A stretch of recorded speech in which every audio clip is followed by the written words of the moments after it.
Dad. Am I ugly? Oh, of course not, sweetie. Yeah, where'd you get a stupid idea like that? Craig Hoffman. Craig Hoffman said that? Well, he's a sharp kid. You might be ugly. Well, you're in luck. The other family we've chosen has 3 daughters, so we're picking you because you have 3 sons. But I'm not— Shut up, Greg. Dad, there's a window here. Oh my God, maybe we can get outside. No, it's too small. Wait, Dad, look! There's Meg walking down the street. Hey, Meg! Hanging out with all your friends? Hey, whale! The ocean's that way! Yeah, good one, too. All right, let's figure a way to get out of here. Dad!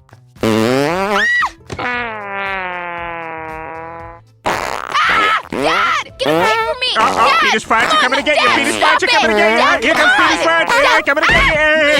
Oh, in the kitchen, Meg. Shut up, Meg. Shut up, Meg. A phrase so deeply ingrained in Family Guy that it's practically Meg's identity at this point. And let's be honest, she's been through more suffering than any character deserves. Whether it's being infected with diseases, getting her kidney stolen, or just being the eternal punchline of every joke, Meg has had it rough. So, let's take a deep dive into the times when Meg was the ultimate victim. Used, abused, and treated as nothing more than a joke.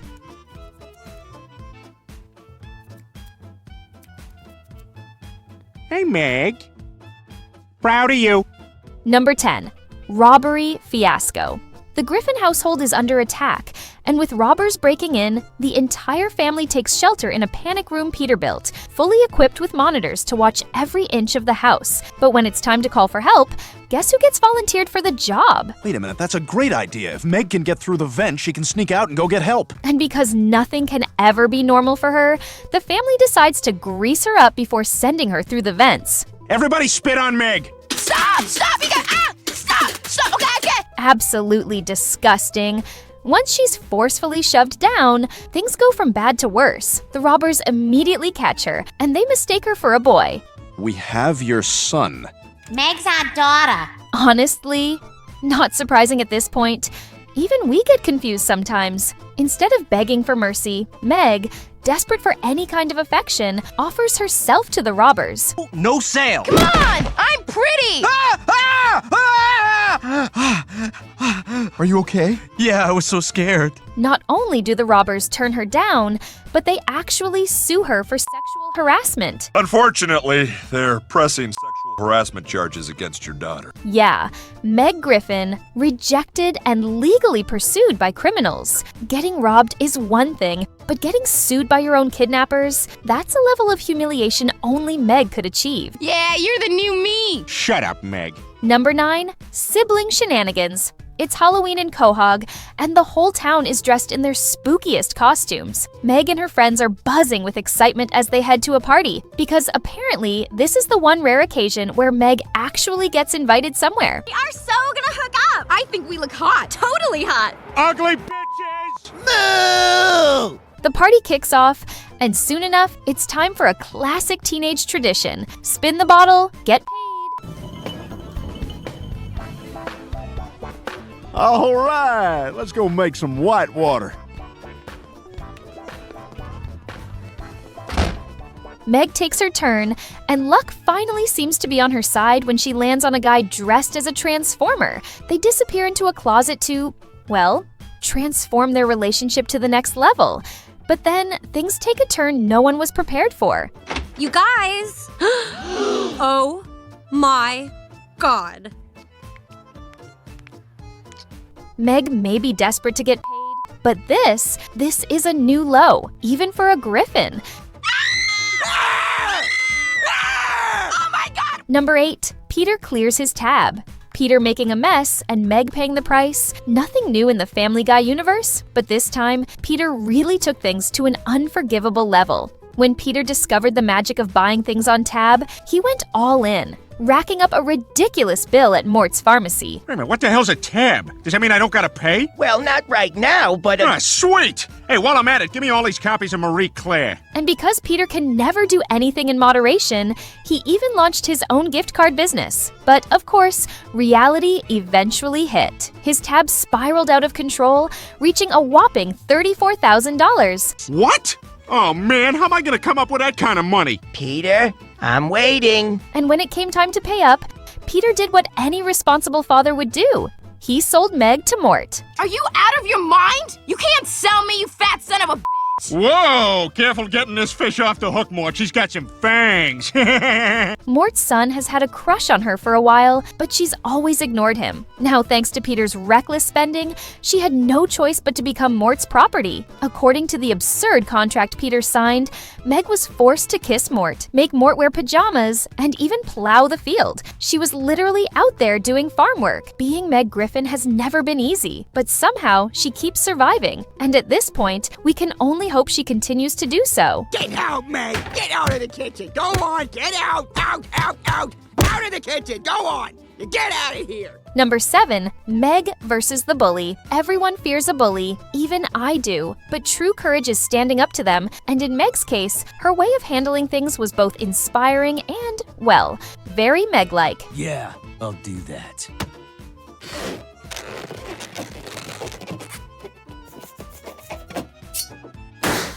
When a new bully arrived at school, Meg somehow managed to get on his bad side by accidentally throwing food at him. Oh, fudge. Only I didn't say fudge. I said... From that moment on, she became his personal target. Desperate for a way out, Meg tried to get herself expelled by uploading her tape to the school's website, but she got only one view, and that too from Stewie. You know what? Good for her. Running out of options, she turned to the lower-level bullies, offering them $1,000 to take care of her problem. Unfortunately, that plan crumbled just as fast as they did. Her bully literally crushed them into a ball and tossed them aside like trash. With nowhere else to turn, Meg sought help from the most unexpected person. Mr. Quagmire? What are you doing in here? This is my base of operations.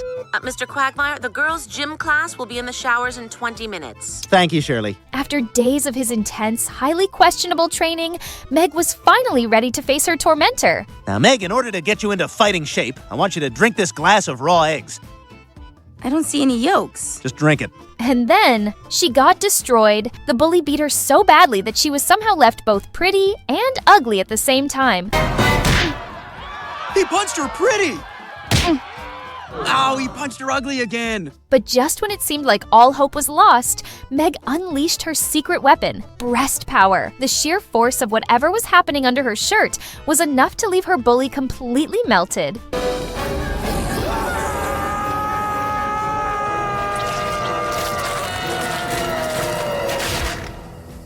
The only real question here is, how hot was it in there?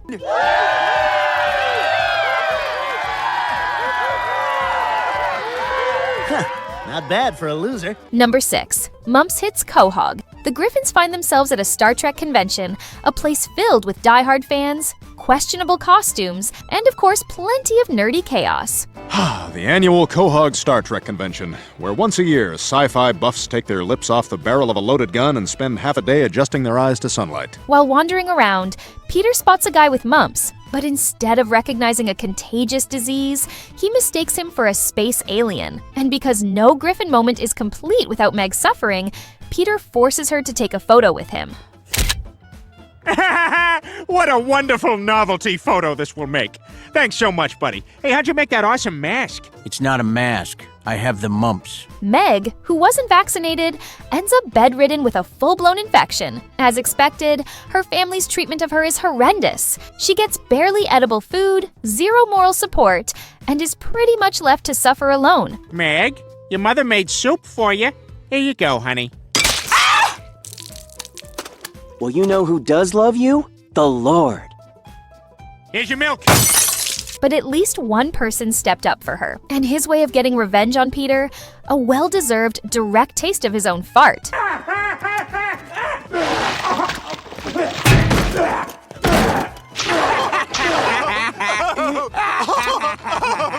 This whole day has been one big laugh riot. Number 5. No legs, no problem. Who doesn't dream of becoming an internet sensation? Meg certainly did, but as always, her moment of fame came with a price. That's going right through me. Sponsored by Oscar Mayer and Lando Lake. It all started at a live event at the convention center where Meg's life changed with a single tweet from a famous celebrity. Within moments, she went viral. Oh my God, Dad, I'm trending on Twitter. That's awesome, Meg. I say we celebrate by eating Triscuit pizzas. Racking up views, likes, and most importantly, followers. For the first time ever, people actually cared about Meg Griffin. Riding the high of her newfound popularity, she quickly secured sponsorship deals and became obsessed with keeping her audience entertained. That's when she made a fateful decision. She started filming herself eating for views. And not just casual snacking, we're talking full-blown binge sessions. Wash it down with a little cream.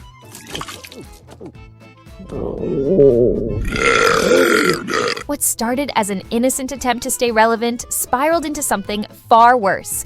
She gained an unhealthy amount of weight, developed type 2 diabetes, and before she knew it, the damage was irreversible. For snacks, French fry sandwiches on white bread. Bad sugars and starches are the bomb.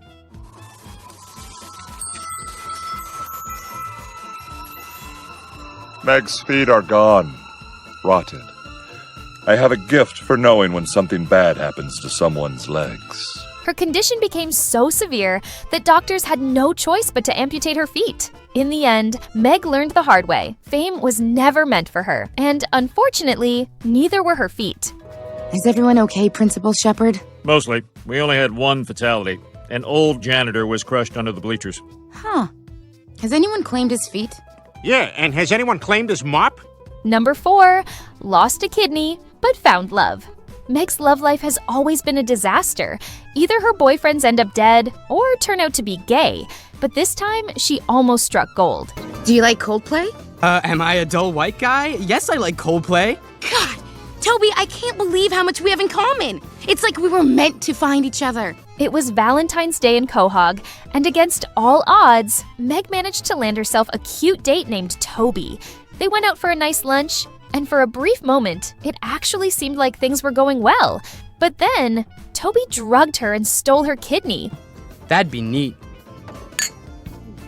So what should we do next? Meg woke up with a visible scar on her body, proof that romance just isn't in the cards for her. Toby casually told her he planned to sell her organ for cash. But instead of panicking, Meg had just one response.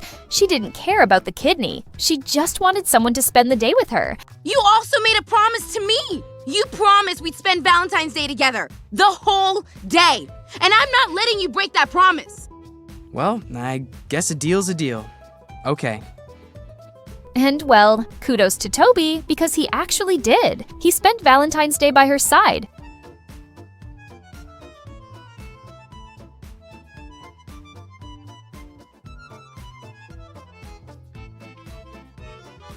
And as a final gift, even gave her kidney back. My kidney! I wanted you to have it. Oh, Toby, I love it. Thank you. Oh, this has been the best Valentine's Day ever. Aw, such a sweet gesture. Number 3, drowned and out.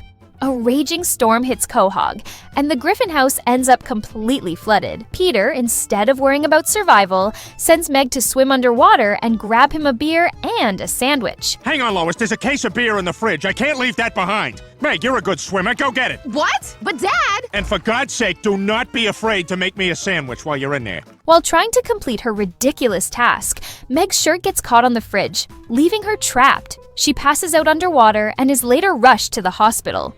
For once, even the Griffins acknowledge that this might be the worst thing to ever happen to Meg. You hear me, Meg? If you come out of this, I am going to treat you like a princess for the rest of your life. Because I've been a worse father than Abraham. You want to tell me what the that was?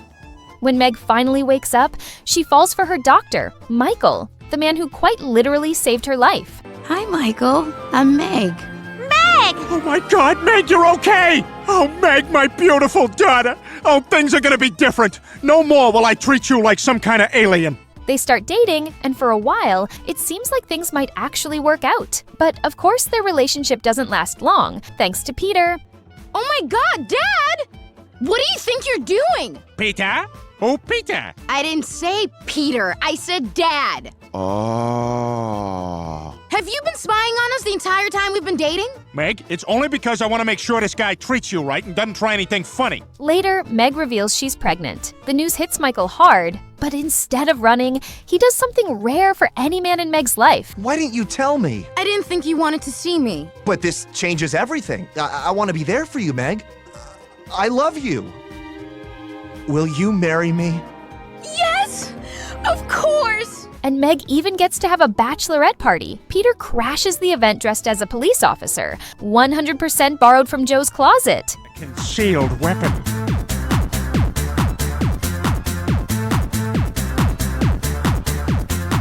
But just as Meg finally gets her fairy tale ending, reality kicks in. Turns out, the pregnancy test was fake. The moment Michael finds out, he walks out on her. And I have some wonderful news.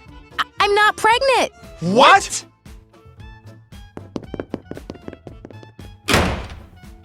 Right in the middle of the wedding ceremony, and just like that, Meg is left alone once again, falling short of ever finding real love. Hey, Meg, you got something on your shirt. Number 2, dead on paper, alive in chaos.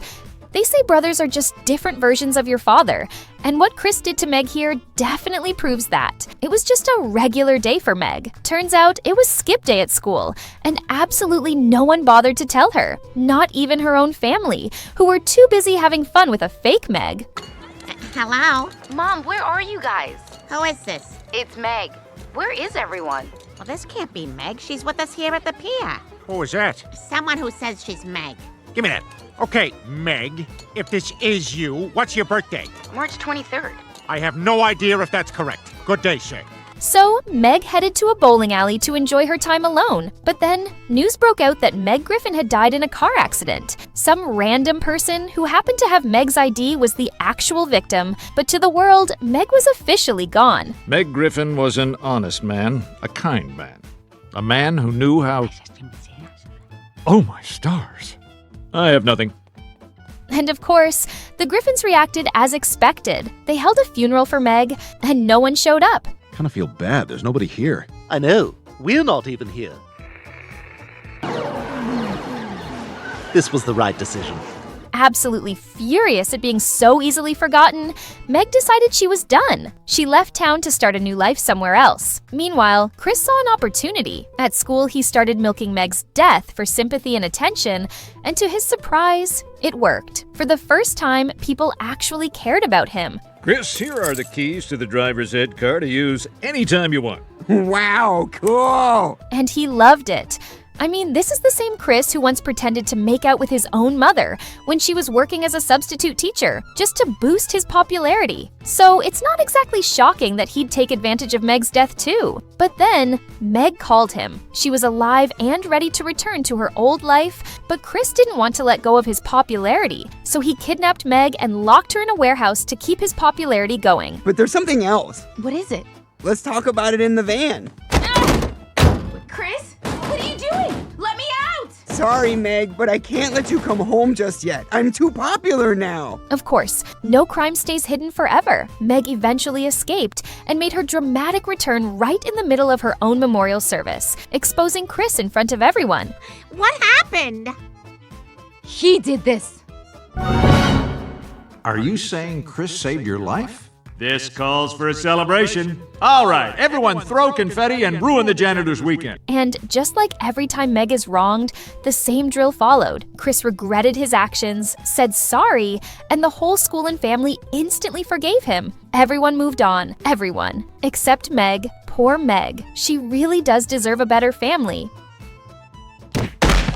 Number 1. Taken doesn't matter to me. Meg has horrible luck with romance, but this time it seemed like things were finally going her way. She met Anthony, a normal, decent guy who actually liked her, and that alone was a shock to everyone. And by everyone, we mean all of Quahog. He seems to be completely normal. Oh. I can honestly say for the first time that I am attracted to our daughter.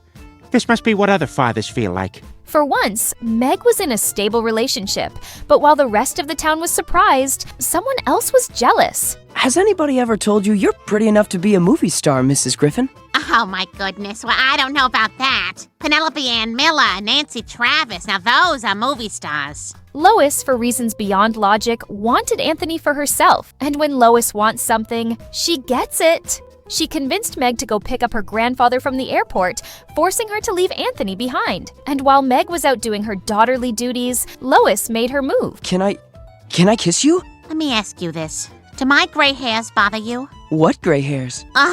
Kiss me.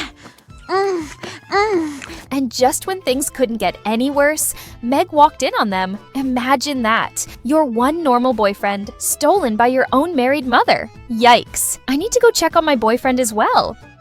Hi, Dad. So if you like this content, please like and subscribe because I'm Zach Sawyer, and I go where I'm needed.